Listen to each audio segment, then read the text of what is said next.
Hello and welcome to another episode of the Abundant Wellness Podcast with Andrea.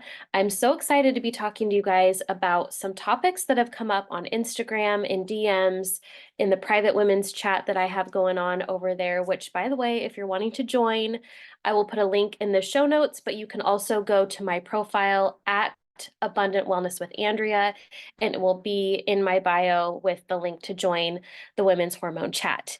So if you're wanting more of like personal touch, more Q&A style conversations, it is a great place to be for some of that support. But today, I want to bring up to you one of the most common concerns, questions, frustrations that women bring to me when we're talking about balancing their hormones, and that is why are bioidentical hormones not working for me? I went to my doctor. They said that I had low progesterone, and I went on progesterone and it helped for like 1 to 2 months, and now it's not working anymore. I really want to talk about why this is happening because this is extremely common. And if it's you, you might be feeling like there's nothing else I can do. I just have to suffer through being a woman and suffer through perimenopause and suffer through menopause, when that's really not the case at all. So, first of all, what are bioidentical hormones? So, these are artificial hormones that are made in a laboratory to mimic the natural chemistry of your natural hormones that may not be produced by your body anymore for various reasons. So they tend to be less well tolerated, artificial hormones, and they tend to cause more side effects for women than like plant-based hormone support. So one of the reasons why bioidentical hormones may not be helping you is actually because you have not addressed the obstacles that are causing a desensitization to your hormone receptors. So what does that mean exactly? So first and foremost, you may have gone to your doctor and they may have told you that you have low progesterone, whether that have been, a saliva test, a urine test, or a blood test.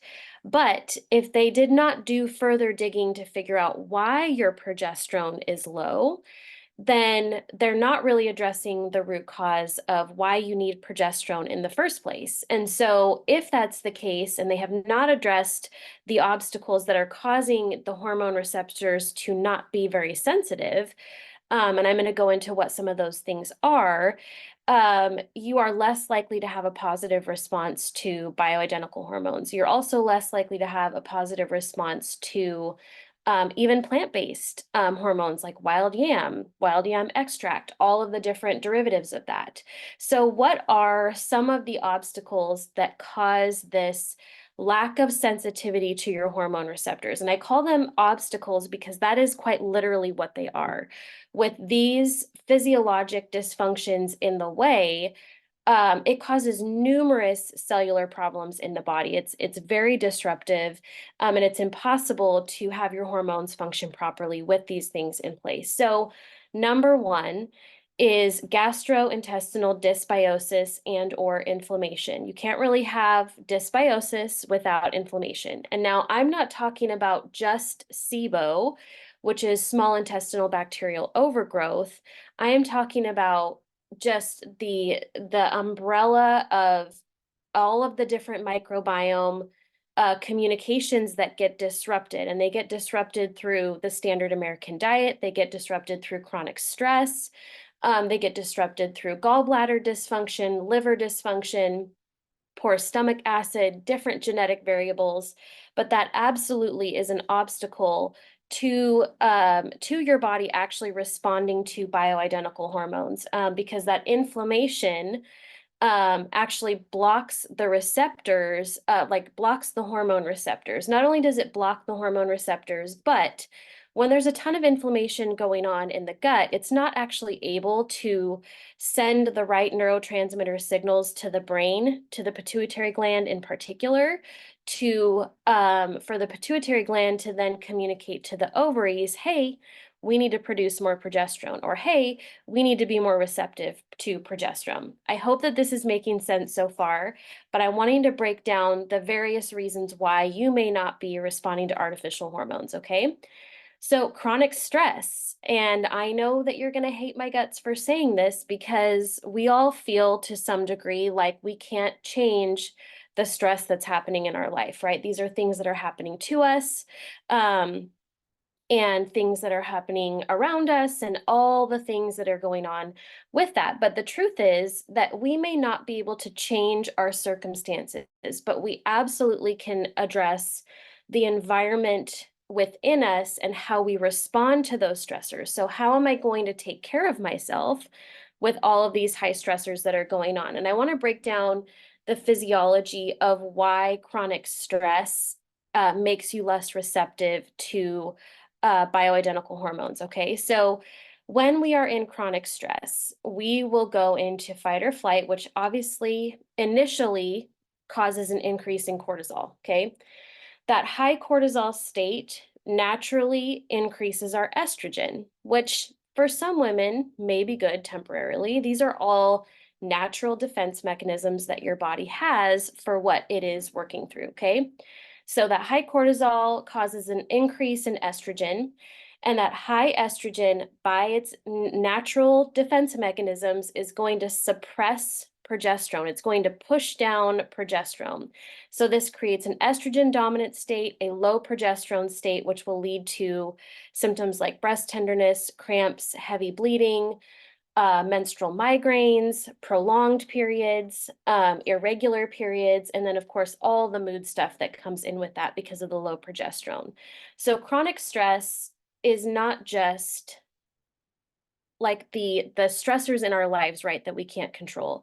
Chronic stress is also chronic inflammatory stress. And so this is why we have to have a step-by-step plan that not only addresses, how inflamed is our gut actually, how much inflammation is going on there, how much dysbiosis is there, but how much, emotional stress do I have going on?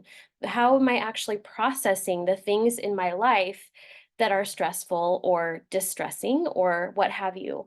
So we cannot expect to out supplement this problem. We have to change our lifestyle, our response to stressors if we're going to get out of this cyclical pit of feeling awful. Okay. All right. And then one of the other main reasons why you may not be receptive to bioidentical hormones is actually poor liver metabolism. So there are three primary metabolic pathways in the liver. And I hear women all the time talking about, oh, I use castor oil all the time. It's so amazing. But it really hasn't shifted my periods. Like my periods are still long. I'm still having cramps. I'm still having some menstrual migraines. That is because castor oil really only addresses one of the liver metabolic pathways. You have to address all three if you want to get like true, long lasting improvements in those high estrogen symptoms. Okay. So when we don't address these root causes, we're not going to be receptive to bioidentical hormones. We're also not going to be very receptive to even plant-based hormones. So if you found yourself in that boat where you're like, gosh, I've had all the testing done and these are the symptoms that I'm having, but I'm not seeing the improvements that I want to see, or maybe I only saw improvements for 2 months with bioidentical hormones, and this is where things are at now. We need to make sure that we are addressing the big obstacles that are preventing your body from being receptive to those supplemental hormones, whether they be plant-based or artificial in nature. For so many of the women that I work with, we end up not even needing to add those hormonal supports. Some women do, just depending on age and a lot of different factors. But a lot of women, when we do address the root causes in a systematic way that actually leads to sustainable results, we end up not needing to use the artificial hormones, at least not for quite some time. So I would encourage you, if you are just curious where you are at in the spectrum of hormone imbalance, if you are curious why bioidentical hormones may not be helping you, I want to invite you to click the link in the show notes. I've created a hormone assessment for you that's easy for you to fill out, and it goes directly to my inbox, which means that I will be looking it over myself and sending you some one-on-one feedback. of what might be going on and where to focus your efforts. So, thank you so much for listening today. If you have found this episode helpful, I would encourage you to send it to a friend who may be in the same boat as you, who may be wanting to understand what's going on with their hormones and what they can do to finally feel better. Thank you so much for listening, and we'll see you next time.